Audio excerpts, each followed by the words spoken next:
share, tapi di segmen berikutnya Yeah.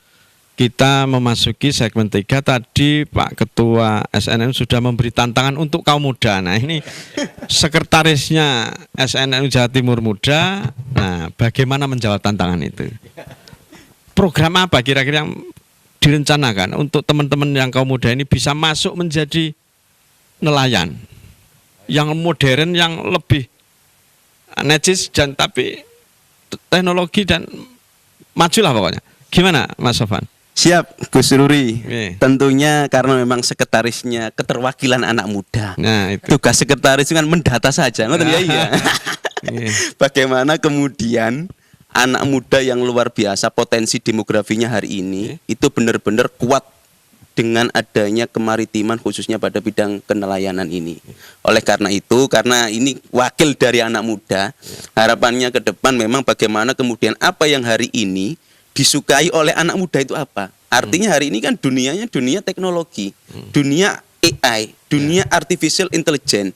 Bagaimana kemudian ketika anak muda itu dihadapkan dengan sentuhan teknologi, insya Allah pintu gerbang untuk menuju ketertarikan untuk pengelolaan kemaritiman, untuk kemudian punya taste, untuk kemudian masuk ke dunia kenelayanan itu semakin mudah.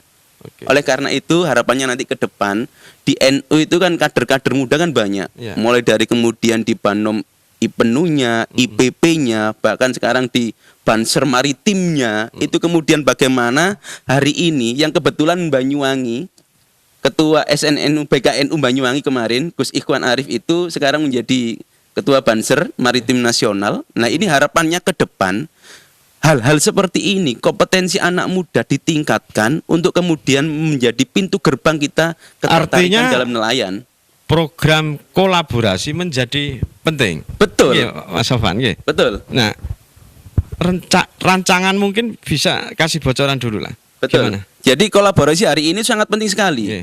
Artinya kalau hari ini ada konsep yang namanya pentahelix, ini harus dikembangkan. Bagaimana kemudian pemerintah, swasta, dunia pendidikan yang kemudian disampaikan oleh Pak Gun, bagaimana kemudian hari ini tidak kekurangan kita fakultas prodi yang kemudian berbicara tentang nelayan, pesisir, aquacultur. Tapi bagaimana kemudian kurikulum itu di branding, kurikulum disusun untuk kemudian benar-benar menjadi nelayan yang menjawab tantangan persoalan saat ini. Itu harapannya. Biar tidak over lulusan. Ya. Betul.